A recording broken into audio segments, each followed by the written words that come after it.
नमस्कार दोस्तों, OCN network में आपका स्वागत। तो नीतीश कुमार ने रविवार को 9वीं बार बिहार के मुख्यमंत्री पद की शपथ ग्रहण कर ली। करीब 1.5 वर्ष पहले वो भारतीय जनता पार्टी का साथ छोड़ कर के लालू प्रसाद यादव और कांग्रेस और वामपंथियों के साथ चले गए थे। तब उनके साथ तेजस्वी यादव ने उप मुख्यमंत्री पद की शपथ ली थी और अब जब उन्होंने पाला बदला और भारतीय जनता पार्टी के साथ वापस आ गए, यानी एक ही विधानमंडल दल में, एक ही विधानसभा में तीसरी बार वो शपथ ले रहे हैं। पहले भाजपा के साथ, फिर लालू जी की पार्टी के साथ और अब फिर भारतीय जनता पार्टी के साथ। जब वो एक का साथ छोड़ते हैं तो वो उनकी आलोचना के सारे जितने अध्याय हैं वो पार कर जाते हैं। जब वो दूसरे का साथ छोड़ते हैं तो फिर वो उनको गरियाने लगते हैं। पर एक बड़ा सवाल ये है कि ऐसी क्या मजबूरी है कि नीतीश कुमार बिहार की राजनीति के लिए इतने जरूरी हैं और सबके लिए जरूरी हैं। आज का शीर्षक मैंने इसी लगाया है, तुम ही से मोहब्बत, तुम ही से लड़ाई, अरे मार डाला दुहाई दुहाई। तो मोदी या लालू या कांग्रेस पार्टी, सब नीतीश को साथ रखना चाहते हैं। और ऐसा क्या हो जाता है कि नीतीश का बहुत जल्दी उनसे मोहभंग भी हो जाता है। ये जो गुत्थी है, ये जो पेंच है, इसको जरा सुलझाने की कोशिश करते हैं। मेरे साथ जुड़ रहे हैं प्रयागराज से सीधे अनुपम मिश्रा जी, वरिष्ठ पत्रकार, चिंतक और समीक्षक। बहुत स्वागत है अनुपम जी आपका। नमस्कार। नमस्कार नमस्कार ओमकार जी, बहुत दिलचस्प टॉपिक दिया आपने। अरे मार डाला दुहाई दुहाई। और ये तो बस एक यही जुमला रह गया, तो बाकी तो सारे जुमले हमने देखा कि नीतीश कुमार के बाबत लालू यादव ने और भाजपा ने कही डाले थे। ये एक गाना बस उनको नहीं सूझा, बाकी सब कुछ तो वो कही चुके थे। तो ऐसी क्या मजबूरी है कि घूम फिर करके गाली भी देते हैं नीतीश कुमार को और फिर नीतीश को गले भी लगाते हैं, उनकी ताजपोशी भी करते हैं? अब जब मैं इसको आज कह भी रहा था, आज मैंने अलग चैनल्स में भी कहा ओमकार जी की, जब हम नीतीश कुमार को पलटू कुमार कह रहे हैं, पलटू चाचा कह रहे हैं और तमाम बातें कह रहे हैं, तो हमको ये चीज नहीं भूलनी चाहिए कि वो तमाम लोग जो कसम खा खा के इस बात के दावे करते थे अब दोबारा नीतीश कुमार से हाथ नहीं मिलाएंगे, इस बार ही आपने देखा कि कोई छोटे मोटे नेता नहीं, भारतीय जनता पार्टी गृह मंत्री अमित शाह ने बार बार बड़ी मजबूती से, छोटे मोटे नेताओं ने, प्रदेश स्तर के नेताओं को तो जाने ही दे, अमित शाह ने इस बात को बड़ी दमदारी से कहा और एक बार नहीं कई बार कहा, सभाओं में कहा कि नीतीश कुमार के लिए सारे दरवाजे बंद हो चुके हैं। और उसके बाद भी जैसे ही नीतीश कुमार ने उनकी तरफ हाथ बढ़ाया, उन्होंने दोनों हाथों से उसको पकड़ लिया। दोनों हाथों से मतलब दो डिप्टी चीफ मिनिस्टर, तो दो डिप्टी चीफ मिनिस्टर लेकर उन्होंने दोनों हाथों से नीतीश कुमार को वापस पकड़ लिया। एक सवाल ये आता है कि नीतीश कुमार ऐसा अपरिहार्य क्यों? आपने देखा कि लालू यादव उन्हें दो मुंहा सांप कहते हैं, केचुली छोड़ने वाला कहते हैं, लालू यादव कहते हैं इनके पेट में दांत हैं। भारतीय जनता पार्टी उनको समय समय पर उनके लिए बयान जारी करती रहती है और उनको बेबस और निकम्मा मुख्यमंत्री बताती रही है और बताती रही है कि दोबारा इनके साथ किसी भी तरह का कोई गठबंधन संभव नहीं है। लेकिन नीतीश कुमार के हाथ बढ़ाते ही लालू यादव भी बेबस पड़ जाते हैं और भाजपा भी, जो इतनी बड़ी, जो दुनिया की सबसे बड़ी राजनीतिक पार्टी बताई जाती है, वो भी बेबस पड़ जाती है। तो वैसे तो इन कारणों को हम आगे डिटेल में भी इनको डिस्कस करेंगे ओंकार जी, लेकिन जो मोटा मोटा मुझे नजर आता है कि नीतीश कुमार ने अपनी जो एक कॉन्स्टिट्यूंसी बनाई है, आप देखें कि पहली कॉन्स्टिट्यूंसी उन्होंने अपनी उसी समय बना ली थी जब उन्होंने बिहार को जंगल राज से मुक्त कराने की बात कही थी, लालू यादव के जंगल राज से मुक्त कराने की बात कही थी। वो कॉन्स्टिट्यूंसी कुछ कुछ उसी प्रकार की जो किसी जमाने में उत्तर प्रदेश में कल्याण सिंह ने मध्यम वर्ग में बनाई थी, कानून व्यवस्था के नाम पर। आपको याद होगा कि उस जमाने में उत्तर प्रदेश में गेस्ट हाउस कांड हुआ था और समाजवादी पार्टी की सरकारों में बहुत ढेर सारा अपराध और जिसे कहना चाहिए अराजकता का माहौल था। उस समय कल्याण सिंह ने इस बात का वादा किया था कि साहब हम बेहतर कानून व्यवस्था देंगे और प्रदेश को जंगल राज से मुक्त कराएंगे। हमारे यहाँ पड़ोस में उत्तर प्रयागराज के पड़ोस में प्रतापगढ़ है, कुंडा है, राजा भैया का इलाका है। मुझे आज भी याद आता है, मैं उनकी उस जनसभा में था जिसपे उन्होंने दोनों हाथ उठाकर कहा था कि गुंडा मुक्त करहूं कुंडा, भुज उठाए प्रणलीन। यानी दोनों हाथ उठा के मैं शपथ लेता हूं कि इसे गुंडों से मुक्त कर दूंगा। तो कानून व्यवस्था के रूप में फिर उसकी ऐसे कानून व्यवस्था के इशू पे जो सबसे पहले जो आपके पीछे एक कॉन्स्टिट्यूंसी आती है वो है मध्यम वर्ग। मध्यम वर्ग एक ऐसा वर्ग होता है ओंकार जी, जो हर तरफ से मारा होता है। वो सबसे ज्यादा टैक्स वही दे रहा होता है, सबसे ज्यादा भ्रष्टाचार का शिकार वही होता है, सबसे ज्यादा कुशासन का शिकार वही होता है, सबसे ज्यादा अपेक्षाएं उसके अंदर होती है, सबसे ज्यादा जिसे कहना चाहिए एम्बिशन उसके अंदर होता है, महत्वाकांक्षा उसके अंदर होती है, सबसे ज्यादा मेहनती वो होता है, सबसे ज्यादा पढ़ने लिखने वाला, सबसे ज्यादा काम करने वाला वो होता है, और सबसे ज्यादा उसके अंदर एक विक्टिमहुड की मेंटालिटी होती है कि साहब सब कुछ हम कर रहे हैं, उसके बाद भी हमारे साथ एक अच्छा व्यवहार नहीं हो रहा है, ना शासन के स्तर पे, ना पुलिस के स्तर पे, ना गुंडों के स्तर पे, ना समाज के स्तर पे। तो कुल मिलाकर वो परेशान रहता है। तो ऐसे में जब कोई राजनेता आगे आके कहता है कि साहब हम अपराध मुक्त प्रदेश देंगे, तो मध्यम वर्ग का वो चहेता हो जाता है, जैसे किसी 90 के दशक में कल्याण सिंह हुए थे। और आज आप योगी आदित्यनाथ के राज में भी वही बात देख रहे हैं कि मध्यम वर्ग उनका दीवाना है। तो जब 2005 में नीतीश कुमार आते हैं और जब ये दावा करते हैं कि वो लालू यादव के कुशासन से और जंगल राज से मुक्ति दिलाएंगे, और दिलाते भी हैं, शुरुआत में दिलाते भी हैं, इसमें दो राय नहीं है। और ये वही दौर था जब उनको सुशासन बाबू का तमगा मिला था। तो मध्यम वर्ग का एक बहुत बड़ा हिस्सा आज भी नीतीश कुमार को पसंद करता है। दूसरी कॉन्स्टिट्यूंसी उन्होंने पिछड़ों में बनाई, जिसमें ये कुर्मी और कोयरी दो बिरादरियों में उन्होंने बनाई, जो उनको काफी हद तक अपना गॉडफादर मान के चलते रहे, और आज भी बहुत बड़ी फॉलोइंग इन बिरादरियों में नीतीश कुमार की है। इसमें उपेंद्र कुशवाहा जैसे नेता लोगों ने अपनी एक सब गुट बना के अलग अपनी फॉलोइंग जरूर बनाई, लेकिन आज भी नीतीश की बड़ी फॉलोइंग पिछड़े वर्ग के इस हिस्से में है।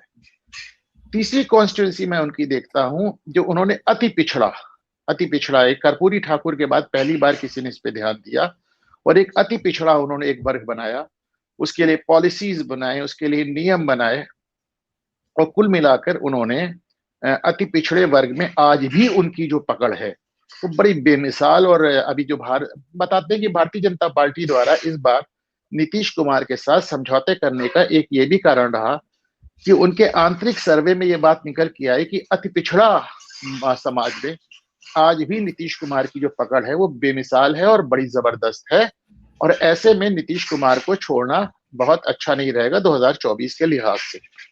चौथी कॉन्स्टिट्यूंसी जो उन्होंने बनाई वो महिलाओं के बीच में बनाई। महिलाओं के बीच में उन्होंने कई तरह से बनाई, उनके स्कूल के लेके और लड़कियों को स्कूल भेजने को लेके और साइकिलें देकर बेहतर कानून व्यवस्था की सबसे ज्यादा जो लाभार्थी होती है वो महिलाएं होती हैं। अगर कानून व्यवस्था खराब होती तो सबसे ज्यादा उसके शिकार कोई होते तो महिलाएं होती हैं। तो महिलाओं के बीच में उनकी बड़ी पकड़ बनी। फिर आपने देखा कि निम्न स्तर में जहाँ पे गरीब महिलाओं के बीच में उन्होंने शराबबंदी करके एक बहुत जबरदस्त अपनी पकड़ बनाई, जबकि शराबबंदी कुछ ऐसी शराबबंदी हुई कि शराब को बिहार में भगवान की तरह कहा जाता है कि नजर किसी को नहीं आती, उपलब्ध हर जगह है। तो भगवान कहते हैं कहीं नजर नहीं आते लेकिन कण कण में विद्यमान है, उसी तरह बिहार में शराब नजर किसी को नहीं आती पर उपलब्ध हर जगह है। तो इसी तरह लेकिन उसके बाद भी निम्न वर्ग के महिलाओं में उन्होंने शराब को लेकर अपनी जबरदस्त पकड़ बनाई। उनको लोगों को, लड़कियों औरतों को पसंद आया।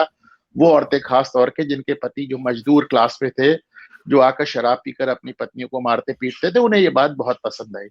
और पांचवी कॉन्स्टिट्यूंसी जो मैं कहते हैं और आखिरी कॉन्स्टिट्यूंसी जो नीतीश कुमार की मैं मानता हूं ओंकार जी, और इसमें मैं आपसे भी मार्गदर्शन लूंगा कि मुझे लगता है कि उन्होंने पसमानदा मुसलमानों ने भी अपनी एक पकड़ बनाई। भारतीय जनता पार्टी और एनडीए के साथ बार बार रहने के बावजूद नीतीश कुमार इकलौते राजनेता हैं जिन्होंने कभी मुस्लिम वर्ग को नाराज नहीं किया, जिन्होंने हमेशा अपने, आप इसको धर्मनिरपेक्षता मान लें या तथाकथित धर्मनिरपेक्षता मान लें या सीरो सेक्युलरिज्म मान लें, जिसकी शिकार हमारा देश लगातार 77 सालों से रहा है, लेकिन वो मुस्लिम मुद्दों पे लगातार मुखर भी रहे और उन्होंने कभी अपने मुस्लिम वोट बैंक को बहुत निराश नहीं किया, खास तौर से पसमानदा। तो ये वो 5 कॉन्स्टिट्यूंसीज हैं ओंकार जी मेरी राय में, जिनके चल जो नीतीश कुमार को बिहार की राजनीति में अपरिहार्य बनाती हैं, जो नीतीश कुमार को बार-बार चाहे वो जितनी बार पाला बदलें, वो जिसके फेवर में पाला बदलते हैं वो उनको खुली बाहों से स्वीकार करता है और जाहिर-सी बात है जिसको छोड़कर जाते हैं, उन्हें गालियाँ देता है। अनुपम जी, थोड़ा ये भी समझाइए, कल शाम तक ये चर्चा थी कि इस बार लालू यादव आसानी से नीतीश को पलटी नहीं मारने देंगे, आसानी से पतली गली से नहीं निकलने देंगे, कुछ ना कुछ बाधाएं पैदा करेंगे।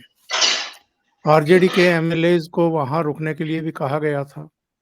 ये भी खबर आई थी कि जो स्पीकर हैं, चूंकि वो आरजेडी के हैं, लालू यादव ने उनसे भी बात की है। कई तरह की खबरें और भी आ रही थी कि मीटिंग होगी आरजेडी की, उसके बाद राजभवन जाकर के परेड कराई जाएगी और कुछ जनता दल यू के एमएलए भी उनके संपर्क में हैं, लेकिन कुछ भी नहीं हुआ। बल्कि अब तो ये खबर आ रही है कि लालू ने अवध बिहारी जो स्पीकर हैं उनको कहा है कि आप रिजाइन कर दीजिए। यानी आरजेडी क्या आगे के लिए भी सोच करके इस बार बिल्कुल खामोश है, या जो ईडी के कोर्ट के समन आ रहे हैं, जो दूसरी तमाम परेशानियां मुंह बाए खड़ी हैं उनके सामने, उनका कोई असर उनके दिमाग पर है? मेरी राय थोड़ी सी भिन्न है इससे ओंकार जी। मेरा मानना है कि जैसे आपने कहा अवध बिहारी को रिजाइन करने के लिए कहा, अगर अवध बिहारी रिजाइन नहीं भी करेंगे तो आप मान के चलें कि नई सरकार के नए सेशन में पहला मुद्दा यही होगा कि उन लोग विधानसभा अध्यक्ष को हटाएंगे। क्योंकि ऐसे मौकों पर जब सरकारें इस तरह उथल पुथल के दौर से गुजर रही होती हैं, विधानसभा अध्यक्ष का रोल कितना महत्वपूर्ण हो जाता है। अब आप महाराष्ट्र तो देख ही लीजिए, इसकी सबसे आपने याद होगा, उत्तर प्रदेश में आपको इसका एग्जाम्पल याद होगा, जब बहुजन समाज पार्टी के लोगों को तोड़ा था, विधायकों को तोड़ा था मुलायम सिंह यादव ने, और किस तरह उस समय विधानसभा अध्यक्ष जो भाजपा के थे केशीनाथ त्रिपाठी, तो भाजपा ने उस समय मुलायम सिंह को समर्थन दिया था और केशीनाथ त्रिपाठी ने किस तरह विधानसभा अध्यक्ष के मामले को सालों साल लटकाए रखा था और सपा की सरकार चलवा दी थी। आपको वो पूरा किस्सा याद होगा। तो विधानसभा अध्यक्ष का रोल बहुत ज्यादा इंपॉर्टेंट हो जाता है। तो अगर अवध बिहारी नहीं भी जाएंगे तो आप मान के चले कि इस नई सरकार के दौर में जो पहली विधानसभा बैठेगी उसमें अवध बिहारी की विदाई तो तय है। मैं नहीं मानता कि नीतीश कुमार इन हालातों में अवध बिहारी को विधानसभा अध्यक्ष बने रहने देंगे। रही बात यह कि लालू यादव ने जो दावे किए थे उनको वो पूरा क्यों नहीं कर पाए। लालू यादव के हाथ में था क्या? आप देखिए ओंकार जी, दल बदल कानून इतना सख्त है, फिर आप जनता दल यूनाइटेड को आप तोड़ना चाह रहे थे। आपको उम्मीद थी कि ललन सिंह के नेतृत्व में वो 1 दर्जन एमएलए ले आएंगे, पर वो 1 दर्जन एमएलए आते भी तो सब अवध बिहारी उनको कितना बचा पाते? आप बताइए ना। वो हर हालत में इस समय जैसा कि आप देख रहे हैं, इतने विधायक आने को तैयार नहीं थे कि दल बदल से बच जाए, और थोड़े मोड़े विधायक लाके आप उनको दल बदल से बचा नहीं सकते थे।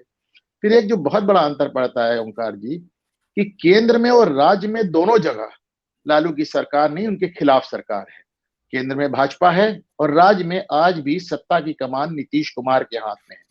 तो ऐसे में लालू यादव अगर वो करना चाहते जो 1995 में गेस्ट हाउस कांड में मुलायम सिंह यादव ने किया था, तो वो नहीं कर सकते थे। आप मान के चलें कि लालू यादव वो भी कर गुजरते, लेकिन उनके हाथ में सत्ता नहीं है। वो चाह के भी ऐसा नहीं कर पाए जैसा वो चाह रहे थे। अगर 7-8 विधायक भी उनके पास कम थे तो फिर 7-8 विधायक उनके कम ही रह गए। और वो क्या विधायकों की परेड कराएंगे जब आपके पास गिनती ही पूरी नहीं है? तो आप क्या परेड कराएंगे? ये दिखाने के लिए परेड कराएंगे कि देखिए हम 8 विधायक कम हैं। तो अच्छा, जीतन राम मांझी का भी इसमें बहुत जबरदस्त रोल रहा। जिस तरह पहले तो वो कह रहे थे कि हम सरकार में शामिल नहीं होंगे, अब वो सरकार में शामिल होने को तैयार भी हो गए, शामिल हो भी गए, मंत्री भी हो गए। तो जीतन राम मांझी ने भी जिस तरह एनडीए में बड़ी दमदारी से अपनी, मैं फिर कह रहा हूं कि जीतन राम मांझी ने जितनी दमदारी से एनडीए में अपनी उपस्थिति दर्ज कराई, जैसे उन्होंने बार बार बयान दिए कि वो नीतीश कुमार से व्यक्तिगत रूप से नाराज होने के बावजूद एनडीए में मजबूती से खड़े हैं और जो एनडीए का फैसला होगा वही उनका फैसला होगा। मैं समझता हूं कि बड़े ही आज की तारीख में जिस तरह हम छोटे छोटे पार्टियों के दलों को नेताओं को क्षण क्षण भर में इधर उधर कूदते देखते रहते हैं, ऐसे में जीतन राम मांझी का बहुत ही जिसे कहना चाहिए कि बहुत मतलब नोटिस करने वाला, एक ध्यान देने वाला एक उनका स्टैंड रहा। और जीतन राम मांझी ने जिस तरह अपने विधायकों को पकड़ के रखा, और बल्कि बात उल्टी चल रही थी, ऐसा लग रहा था कि कहीं कांग्रेस के विधायक ना टूट जाए। और देखिए, मजेदार बात तो ये है कि नीतीश की अपनी पार्टी में आधा दर्जन मुस्लिम एमएलए, उनकी अपनी पार्टी में आधा दर्जन के करीब मुस्लिम एमएलए हैं, और उन पे लालू यादव बैंक कर रहे थे। लालू यादव को कुछ उम्मीद लल्लन सिंह से भी थी, लेकिन नीतीश कुमार इस टूट की भूमिका बहुत पहले बना चुके थे। इनको लगता है कि ये अभी रोहिणी आचार्य के ट्वीट से हुआ। उनको याद रखना चाहिए कि नीतीश कुमार ने इस भूमिका को तभी बना लिया था जब उन्होंने लल्लन सिंह को राष्ट्रीय अध्यक्ष के पद से हटाया। यस, बिल्कुल। अच्छा, ये बताइए, ये नीतीश कुमार पर कोई और भी प्रेशर थे क्या, केवल लालू यादव का इनका साथ छोड़े? आज उनका एक बयान भी आ गया है अभी। उन्होंने कहा है कि जहां थे वहीं आ गए हैं, मुक्ति मिल गई, अब इधर उधर जाने का सवाल ही पैदा नहीं होता है। मुक्ति मिल गई मतलब काफी दुखी हो गए थे लालू जी के साथ जाने के लिए, पर गए ही क्यों थे? ऐसी क्या परेशानी थी भारतीय जनता पार्टी के साथ? देखिए, इसका जवाब ओंकार जी मैं 3 हिस्से में दे दूं। पहली बात, नीतीश कुमार जो बयान दे रहे हैं उसका कोई मतलब नहीं। वो हर बार जब हटते हैं तो मुक्ति मिल गई, सांस आ रही है, मर जाऊंगा पर दोबारा वापस नहीं जाऊंगा, मिट्टी में मिल जाऊंगा पर वापस में नहीं जाऊंगा। तो इस तरह के बयान तो नीतीश कुमार देते रहते हैं, इन बयानों का तो कोई मतलब नहीं। दूसरी बात यह कि जो तमाम विपक्ष के नेताओं पे एक आरोप लगते रहते हैं कि साहब ईडी से हो, सीबीआई के और इनकम टैक्स के दबाव में उन्होंने कोई काम किया या वो दब रहे हैं। नीतीश कुमार इकलौते भारत के विपक्षी नेता रहे हैं जिन पे ऐसा कोई आरोप नहीं लगा कि साहब आप ईडी के दबाव में, क्योंकि उनके खिलाफ ऐसी कोई जांच हुई ही नहीं, उनपे ऐसा कोई आरोप लगा ही नहीं। तो ईडी और सीबीआई के दबाव में कम से कम नीतीश कुमार वो वाहिद राजनेता है जिन पे ना कभी ऐसा कोई दबाव नजर आया, और ना ही कभी किसी ने ऐसा, आज भी किसी ने ऐसा आरोप नहीं लगाया कि नीतीश कुमार ने जो काम किया है वो ईडी के दबाव में किया या भारतीय जनता पार्टी के दबाव में किया है। बल्कि उल्टे भारतीय जनता पार्टी को माना जा रहा है कि दबाव में उसने नीतीश कुमार का हाथ पकड़ा है, वरना वो पकड़ना नहीं चाहती थी। तो इस बार दबाव नीतीश कुमार पे नहीं, भाजपा पे नजर आ रहा है। तो ऐसे में नीतीश कुमार के साथ ये तो नहीं कहा जा सकता। अब एक बात मिली, जो मुक्ति मिल गई, तो मैं बहुत फेयरली एक बात कह रहा हूँ ओंकार जी। कभी कभी मेरी आलोचना भी होती है इस बात के लिए कि मैं कुछ ज्यादा ही स्पष्ट बोल देता हूं, पर इसमें दो राय बिल्कुल नहीं है कि लालू यादव के राष्ट्रीय जनता दल के साथ मिलकर काम करना बहुत ही मुश्किल बात है। अब उनकी अपनी मेजॉरिटी हो, उनकी अपनी सरकार हो तो बात अलग है। अभी देखिए, कल भी बैठक हो रही थी, एक तेजस्वी यादव और लालू यादव बैठक ले रहे थे अपने विधायकी के राष्ट्रीय जनता दल के। तो उसमें चंद्रशेखर यादव, वो रामचरितमानस वाले चंद्रशेखर यादव कुछ बोल रहे थे। तो उसमें तेजस्वी यादव ने क्या कहा, उन्होंने कहा कि आप सुधरिएगा नहीं। तो यानी इतना जबरदस्त जो आदमी, जो विधायक, जो मंत्री, जो पार्टी के लोग उनकी अपने नेतृत्व के कंट्रोल में नहीं है, जहां लालू यादव और तेजस्वी यादव को कहना पड़ रहा हो चंद्रशेखर यादव से कि भैया चुप हो जाओ, तुम सुधर नहीं रहे हो। मंडल विधायक को आपने देखा, दिलीप मंडल या क्या नाम है उनका, उनको भी कहा गया कि भाई आपको मना किया गया था, आप क्यों बोल रहे हैं लगातार। विजय मंडल तो उनका, विजय मंडल, तो आप देखिए कि इसको इनके साथ सरकार चला पाना मुश्किल बात तो है ही, इसमें तो बिल्कुल भी दो राय नहीं है। एक तरफ आपके विधायक इतने बेलौस हैं, आपके मंत्री इतने बेलौस हैं कि लालू यादव का अपना कुनबा इतना बड़ा है कि कभी तेजस्वी, छोड़िए तेजस्वी ने तो फिर भी बहुत धैर्य और संयम का परिचय दिया, कभी तेज प्रताप कुछ बयान दे देते थे, कभी राबड़ी बयान देती थी, कभी मीसा बयान दे देती थी, कभी ये रोहिणी बयान दे देती थी। तो आपके अपने घर से अजीब अजीब बयान निकल के आते रहे, पूरा परिवार मिलकर राजनीति करता है। तो इनके साथ सामंजस्य बैठा के सरकार चला पाना बिल्कुल भी आसान बात नहीं है। और ये बात मैं सिर्फ लालू यादव और राष्ट्रीय जनता दल के लिए नहीं कह रहा हूं ओंकार जी, मैं एकदम ऐसी हालात में उत्तर प्रदेश में समाजवादी पार्टी और अखिलेश यादव की पार्टी के लिए भी देखता हूं। उसमें भी मैंने देखा, हमारे यहाँ अपने प्रयागराज की घटना है जहां पे डिंपल यादव आई थी पिछले चुनाव में प्रचार करने के लिए, और उसमें सपा के कैडर ने, सपा के नेताओं ने उनसे इस कदर अभद्रता की। उसका वीडियो आप देखें, यूट्यूब पे बहुत ज्यादा वायरल है, जहां पे डिंपल यादव लगातार ये बात कहती नजर आ रही कि तुम लोग बदतमीजी मत करो, मैं भैया से शिकायत करूंगी, मैं अखिलेश यादव को बताऊंगी, ये करूंगी वो करूंगी, लेकिन लोग सुनने को तैयार नहीं। जी तो मेरा जी। कहना है कि समाजवादी पार्टी और राष्ट्रीय जनता दल पार्टी, ये दो पार्टियां हैं जिनका जो कैडर है, जिनके जो विधायक हैं, जिनके जो सांसद हैं, जिनके जो इनके जो पार्टीजन हैं वो अपने ही नेतृत्व के कंट्रोल में नहीं है, तो वो भला नीतीश कुमार के कंट्रोल में कहां से आते। लगातार नीतीश कुमार चंद्रशेखर यादव को वार्निंग दे रहे थे, समझा रहे थे कि तुम रामचरितमानस के मुद्दे पे बोलना बंद करो, पर वो बेलौस होके बोलते जा रहे थे, हर बार और ज्यादा बोल रहे थे।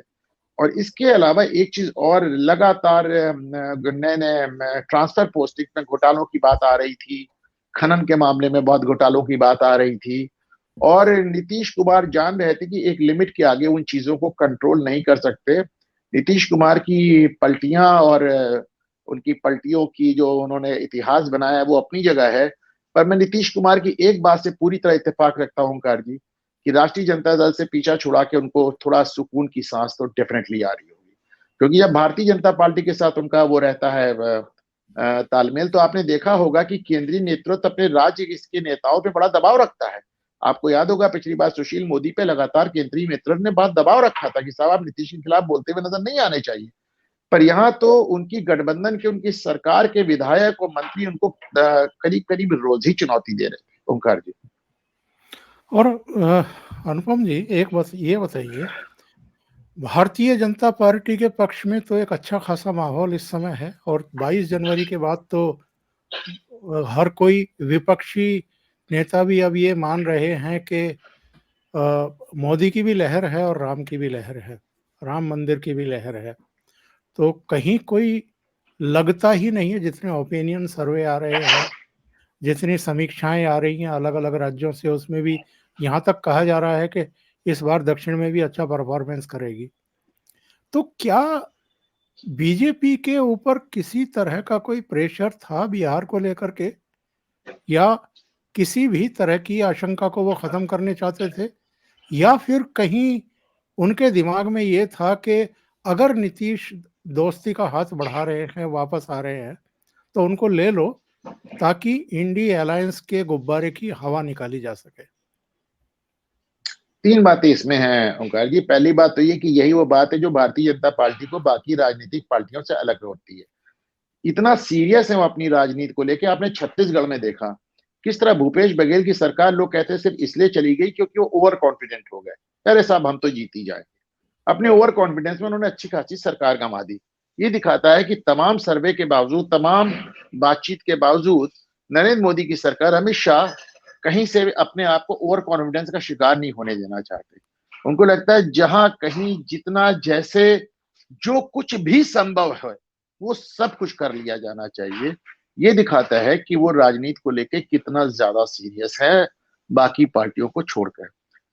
दूसरी बात, रही बात कि भारतीय जनता पार्टी पे क्या दबाव है या नहीं दबाव है, देखें माना जा रहा है कि ज्यादातर राज्यों में वो पीक कर चुके हैं, करीब करीब सारी सारी सीटें ले चुके हैं।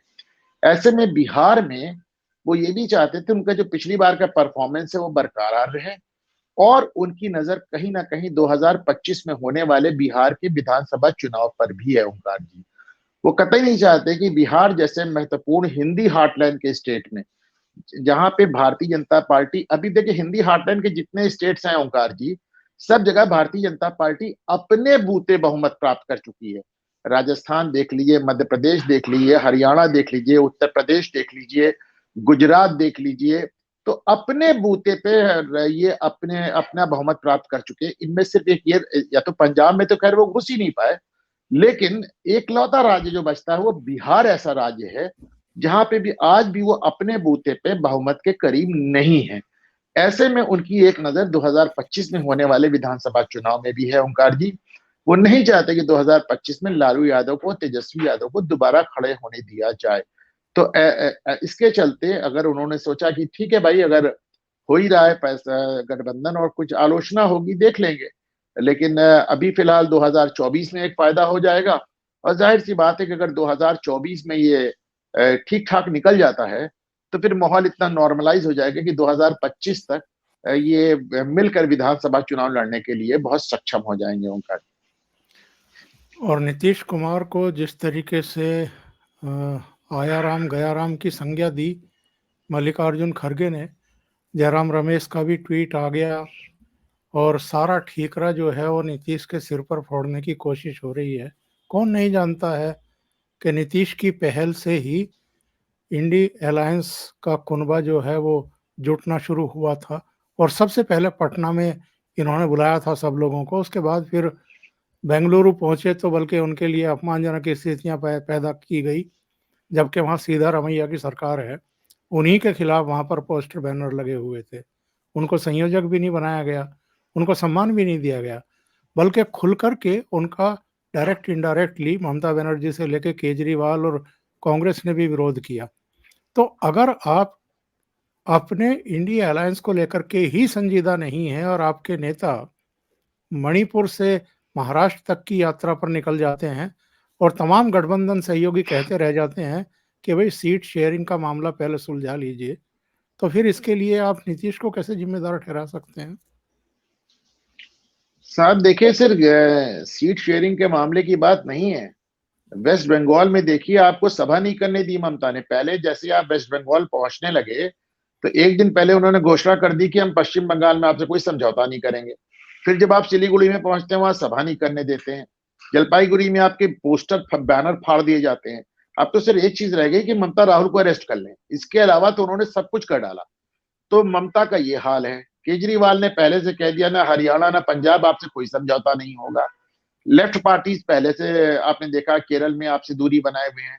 नीतीश कुमार के अच्छा, अखिलेश यादव को आप देखिए, उनको लगा कि साहब इस समय कांग्रेस बड़े दबाव में है, चारों तरफ से उसको ममता भी फटकार रही है, कि नीतीश भी फटकार रहे हैं और केजरीवाल भी फटकार रहे हैं। तो उन्होंने उसी का मौके का फायदा उठा के 11 सीटें डिक्लेयर कर दी। वो अलग बात है कि कांग्रेस ने 11 सीटें मानने से इनकार कर दिया, कहा नहीं अभी वार्ता जारी है। अब इसमें जब ये कहते हैं कि आया गा राम गया राम जैसी बातें और बयान से पलटने वाली बातें और अपने स्टैंड से पलटने वाली बात मल्लिकार्जुन खड़गे और मैंने जयराम रमेश करते हैं, तो मुझे समझ में नहीं आता है कि राहुल गांधी ने जिस आदमी को अध्यादेश फाड़ कर जेल भिजवाया था, लालू यादव को, जिस लालू यादव के मुद्दे पे अध्यादेश फाड़ दिया था उन्होंने, आज उसी लालू यादव का जब वो नेतृत्व स्वीकार करते हैं, जब उसको बीच में बैठा के उनके बगल में बैठते हैं, तो फिर उस समय उनके स्टैंड बदलने की बात कहाँ जाती है।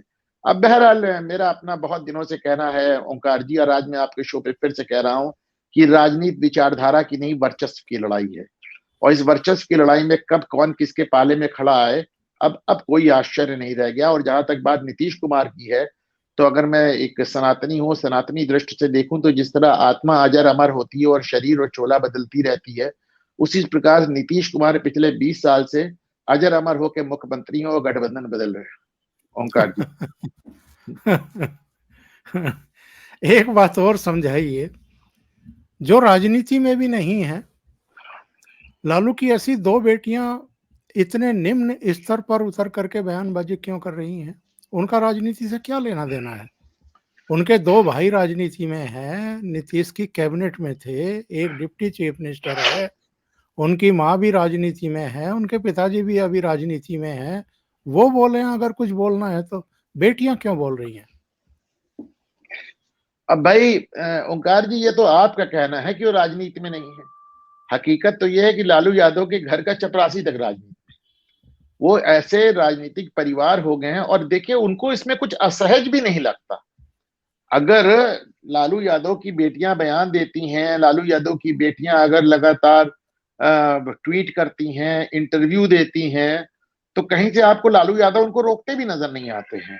दिक्कत यह है कि पूरी सोच में अंतर है ओंकार जी। जो बात आपको आश्चर्यजनक लग रही है, वो बात उनको बहुत सहज लगती है।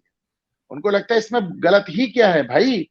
अब देखिए, लालू यादव को मैं देख रहा था, वो एक सभा में बोल रहे थे कि हमसे कहते हैं, पता नहीं किसके लिए कह रहे थे, कि फलाने हम पे आरोप लगाते हैं कि मैंने राबड़ी देवी को मुख्यमंत्री बना दिया। अरे अपनी बीबी को नहीं बनाता तो क्या तुम्हारी बीबी को मुख्यमंत्री बना देता? अब जिस आदमी की सोच इतनी फर्म है कि साहब, मतलब जिन्होंने एकदम लोकतंत्र का माहौल बना के रख दिया है, जो लोकतंत्र को राजशाही से बदतर मान के चलते, राजशाही में भी माना जाता था जो सबसे योग्य राजकुमार था वही राजा होता था। यहां तो ये इन्होंने एक अजीब कमाल, और उसको कितने डंके की चोट पे कह रहे हैं कि अपनी बीबी को नहीं बनाता मुख्यमंत्री तो क्या तुम्हारी बीबी को बनाता। और उसके बाद भी उनका समर्थक एक वर्ग है जिसको इस बात से कोई दिक्कत नहीं है, वो उसके साथ उसी तरह टिका हुआ है।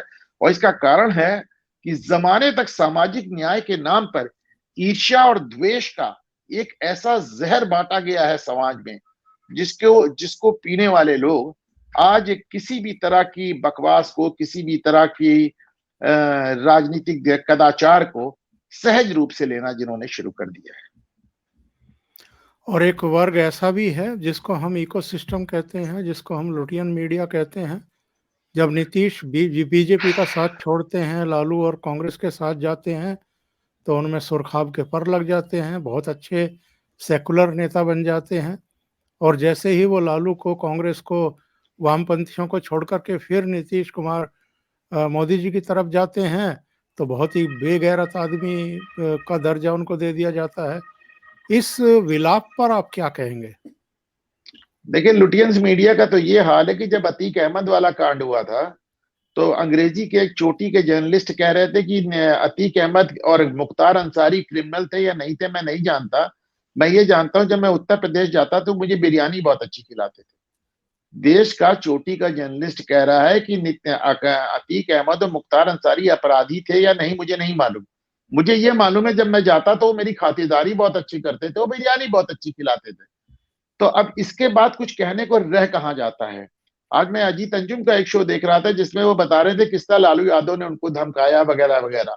लेकिन ठीक है, उन्होंने अपना एक स्टैंड ले रखा है। उस स्टैंड के अलग अलग कारण भी हो सकते हैं, जैसा कि हम आप जानते हैं।